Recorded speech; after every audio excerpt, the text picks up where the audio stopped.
Hello दोस्तों, नमस्कार, जय हिंद, जय भारत। आज बात करने वाले हैं इलेप्सी के बारे में, यानी मिर्गी के बारे में। मिर्गी क्यों होता है, होने के मुख्य रीज़न क्या है, ठीक है, बता दूं।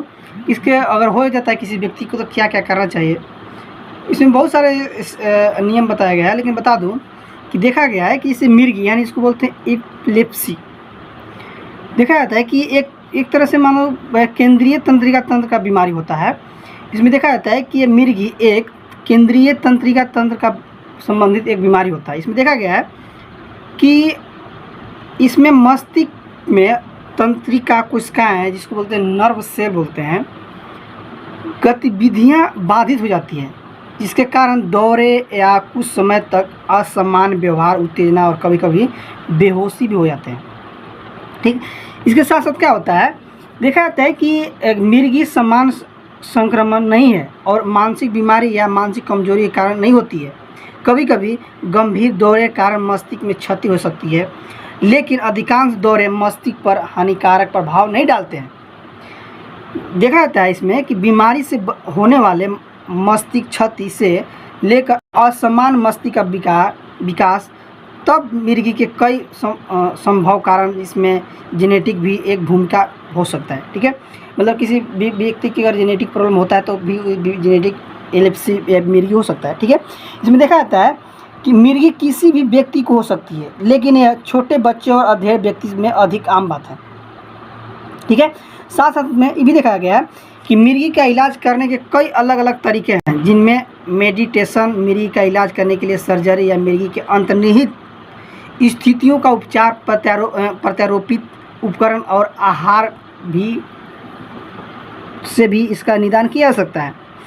साथ साथ ये भी देखा गया है कि इसमें कि पीड़ित मिर्गी से पीड़ित यानी इपिलेप्सी से पीड़ित व्यक्ति, ज़्यादातर लोग पूरी तरह से सक्रिय जीवन जीते हैं, लेकिन उनमें जीवन को खतरे में डालने वाली दो स्थितियां हैं जिन्हें जोखिम भी कहा जाता है। जिसको देखा जाता है इसमें कि स्टेटस इपिलेप्टिक्स, जब एक व्यक्ति को असमान रूप से लंबे समय तक दौरा पड़ता है या दौरे के बीच पूरी तरह से चेतना नहीं रहती है और अचानक होने वाले अस्पष्टीकरण के कारण मृत्यु भी हो जाती है। ठीक है, इसमें ये भी होता है कि मिर्गी के प्रसार, बता दो कि विश्व स्वास्थ्य संगठन यानी WHO का कहना है कि रोग बेसिक बोझ का 0.5% या 7 मिलियन के लिए मिर्गी जिम्मेदार है। सिर की चोट दुनिया भर में मिर्गी का एक सामान्य कारण होता है। भारत में प्रति 1000 आबादी में लगभग 14 लोगों को मिर्गी से पीड़ित होते हैं, यानी 1000 लोगों में से 1000 लोग हैं तो उसमें 14 लोग ऑटोमेटिक हो रहेंगे कि उसमें मिर्गी की बीमारी होगा। ठीक है, जिसका बच्चों या जिसको युवाओं में या ग्रामीण क्षेत्रों में होने का अनुमान, ज़्यादा मात्रा में अनुमान होता है। और बता दूं कि बहुत सारे अध्ययनों से ये भी पता चला है कि बहुत सारे अध्ययनों के अनुसार ये भी बताया गया है कि ज़्यादातर लोगों के लिए, ख़ास तौर से जिन्हें बहुत ज़्यादा दौरे नहीं पड़ते हैं, मिर्गी की बीमारी उनकी सोचने की क्षमता के साथ साथ कोई गंभीर समस्या पैदा नहीं करती है। लेकिन इसमें क्या होता है कि अगर आपको ज़्यादातर प्राइमरी नॉर्मलाइज दौरे पड़ते हैं, जैसे कि अनुपस्थिति, मायोक्लोनिक या हो सकता है टोनिक क्लोनिक दौरे हैं, तो समझ लें कि आंशिक शुरुआत वाले दौरे दिमाग के एक क्षेत्र में शुरू होने वाले दौरे होते हैं। साथ साथ ये भी होता है कि बहुत सारे तुलनात्मक में आपकी सोच में समस्या होने की संभावना बहुत कम होती है। इस तरह से मिर्गी से पीड़ित लोगों को उनकी याददाश्त, भाषा या कई तरह की सोच की समस्या भी होती है। अब बात करते हैं, क्या मिर्गी उम्र के साथ भी बिगड़ती है? क्या उम्र बढ़ने के साथ साथ? इसमें देखा जाता है कि मिर्गी होने के बहुत सारे कारण भी हो सकते हैं। देखा जाता है जैसे कि स्ट्रोक के कारण हो सकता है, या गिरने से सिर में चोट लगने के कारण भी हो सकता है, या ब्रेन ट्यूमर या अल्जाइमर की वजह से भी हो सकता है। ठीक है, इसमें देखा जाता है कि मिर्गी एक ब्रेन डिसऑर्डर है जो बार बार दौरे का कारण बनता है। देखा जाता है कि बूढ़ों और युवाओं में मिर्गी विकसित होने की ज़्यादा संभावना होती है, क्योंकि मिर्गी के कुछ जोखिम कारण बूढ़े और युवाओं में ज़्यादातर आम होता है, जैसे कि स्ट्रोक होना, या गिरने, एक्सीडेंटल होता है या सड़क हादसे में गिरने से सिर में चोट लगना। ठीक है, उसकी वजह से भी हो सकता है। दिमाग के काम करने को प्रभावित करने वाले रोग, जैसे कि अल्जाइमर बीमारी की वजह से भी हो सकता है। ये हो सकता है ब्रेन ट्यूमर की वजह से भी हो सकता है। बता दूं कि इपिलेप्सी 3 प्रकार के होते हैं। कौन कौन? एक होता है आंशिक दौरा जिसको बोलते हैं पार्टियल सीजायर, दूसरा होता है समानवीय विकृति दौरा, इसमें क्या होता है जनरलाइज सीजायर, तीसरा होता है जिसको बोलते हैं सेकेंडरी जनरलाइज सीजायर। 3 प्रकार का होता है। अब पहला बात करते हैं, पहला मुख्य रूप से जिसको बोलते हैं आंशिक दौरा। इसमें क्या होता है, इसमें 2 तरह का होता है, एक सरल आंशिक दौरा होता है, एक जटिलताएं आंशिक दौरा होता है। इसमें देखा गया है कि आंशिक दौरा में यानी पार्टियल सीजायर में कि एक आंशिक दौरे का अर्थ है कि रोगी के मस्तिष्क के कुछ हिस्से में मिर्गी की गतिविधि हुई थी। आंशिक दौरे के 2 प्रकार होते हैं। पहला इसको बोलते हैं सरल आंशिक दौरा, इसमें क्या होता है, दूसरा होता है जटिल आंशिक दौरा। पहला बात करते हैं सरल आंशिक दौरा में कि इस दौरे की अवधि में रोगी जागरूक रहते हैं। ज़्यादातर मामलों में रोगी अपने परिवेश से भी अवगत रहते हैं, भले ही वो दौरा बढ़ रहा हो। ठीक है। दूसरा में क्या होता है कि जटिल आंशिक दौरा में इसमें देखा जाता है कि इसमें रोगी की चेतना खत्म हो जाती है। मरीज को आमतौर पर दौरे के बारे में याद नहीं रहता है कि मुझे दौरा हुआ था। ठीक है। अब बात करते हैं दूसरा का, इसको बोलते हैं समानवीकृत दौरा, इसको बोलते हैं जनरलाइज सीजायर। इसमें क्या होता है, देखा जाता है इसमें कि एक समानवीकृत दौरा तब होता है जब मस्तिष्क के दोनों हिस्सों में मिर्गी संबंधित गतिविधि होती है। जब दौरा बढ़ जाता है तो मरीज की चेतना खत्म हो जाती है। ठीक है। ये कितने प्रकार का होता है, इसमें भी देखा गया है ये 5 प्रकार का होता है। पहला जिसको बोलते हैं टोनिकल क्लोनियर दौरे, दूसरा का बोलते हैं एब्सेंस दौरे, तीसरा बोलते हैं टोनिक दौरे, चौथा बोलते हैं एटोनिक दौरा और पांचवा बोलते हैं क्लोनिकल दौरे। इसमें पहला था, बता दूं कि टोनिकल क्लोनिक दौरे में क्या होता है। इसमें देखा है कि ये समानवीकृत दौरे के शायद सबसे प्रसिद्ध प्रकार है। ये चेतना के लुप्त होने पर शरीर के अकड़ने और कांपने के कारण बनता है। दूसरा का एब्सेंस दौरा। एब्सेंस दौरा क्या होता है, इसमें चेतना थोड़े समय के लिए लुप्त हो जाती है और ऐसा लगता है कि जैसे व्यक्ति अंतरिक्ष को घूम रहा हो। तीसरा टोनिकल दौरे, इसमें क्या होता है कि मांसपेशियां कठोर हो जाती है। इस दौरे में व्यक्ति नीचे भी गिर सकता है, इसको बोलते हैं टोनिक दौरे। चौथा इसको बोलते हैं एटोनिक दौरे। इसमें एटोनिक दौरे में क्या होता है, इसमें एटोनिक दौरे में ये देखा जाता है कि मांसपेशियां पर नियंत्रण में कमी, जिसके कारण व्यक्ति के अचानक गिर जाना। ठीक है। अब पांचवा इसको बोलते हैं क्लोनिक दौरे।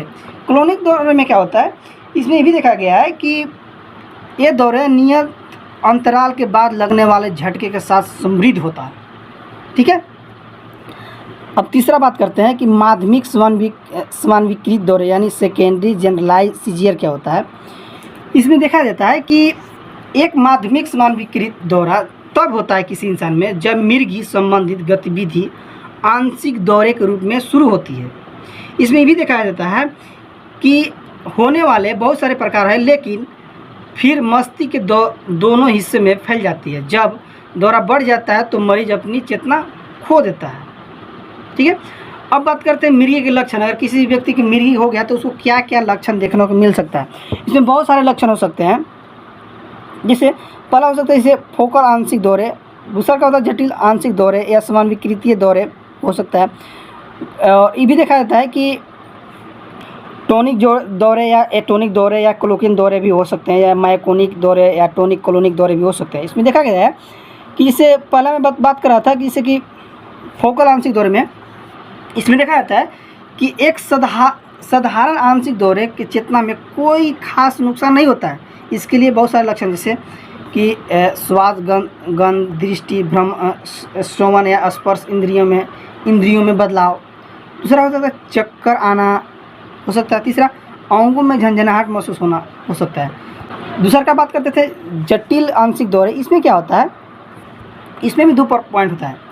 देखा जाता है कि इसमें जागरूकता या चेतना की क्षति शामिल हो है, जिससे कि कोई प्रतिक्रिया न करना, एक तरफा नज़र टिकाए रखना या एक ही गतिविधि को बार बार दोहराना हो सकता है। ठीक है। अब तीसरा आता है इसे समानवीकृत दौरे। इसमें भी देखा जाता है कि समानवीकृत दौरे में कि देखा जाता है इसमें 7 पॉइंट 6 पॉइंट देखा गया है कि समानवीय के दौरे में संपूर्ण मस्तिष्क शामिल होता है। इसमें क्या होता है कि 6 प्रकार का देखा गया है। पहला कि एब्सेंस दौरे, इसमें एब्सेंस दौरे में क्या होता है कि जिन्हें पेप्टिक मल्स दौरे कहा जाता है, एक टक घूमते रहते हैं, घूमते रहने के कारण बनते इस प्रकार के दौरे जिसको बोलते हैं चटकारे लेना और आँख झपकाने जैसा। ठीक है, इसमें क्या होता है इस गतिविधियों को बार बार दोहराने का कारण बन सकते हैं। आमतौर पर यह चेतना थोड़े समय के लिए लुप्त हो जाती है।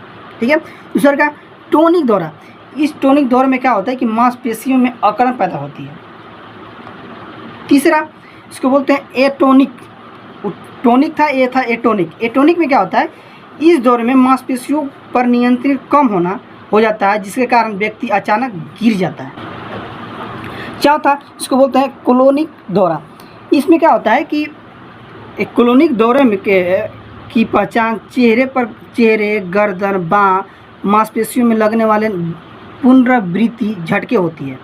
ठीक है, पांचवा जिसको बोलते हैं मायोक्लोनिक दौरे, इसके कारण हाथ पैर में स्वाभाविक रूप से तेज झंझनाहट होती है। छठा इसको बोलते हैं टॉनिक क्लोनिक दौरा। इसमें क्या होता है ग्रैंड मल दौरे कहा भी जाता है। इसमें क्या होता है देखा जाता है कि इसके लक्षण में शरीर में अकड़न, कंपन या मल आने पर नियंत्रित कम होना, जीभ को काटना, चेतना का लोप भी हो सकता है। ठीक है, इसमें क्या होता है कि दौरे के बाद आपको उसके बारे में याद नहीं रहता है या आप कुछ घंटे के लिए थोड़ा बीमार भी महसूस कर सकते हैं। इपिलेप्सी होने के क्या कारण हो सकते हैं? बहुत सारे कारण हो सकते हैं, जैसे कि आपको हो सकता है जेनेटिक प्रभाव की वजह से, या सिर में चोट की वजह से भी हो सकता है, या हो सकता है जैसे मस्तिष्क की स्थिति या संक्रमण की वजह से, या जन्म से पूर्व की चोट की वजह से, या विकास संबंधी विकार उत्पन्न हो रहा हो, इसकी वजह से भी आपको मिर्गी उत्पन्न हो सकता है। ठीक है दोस्तों, थैंक यू, बाय, जय हिंद, जय भारत। गाला सूख गया बोलते बोलते।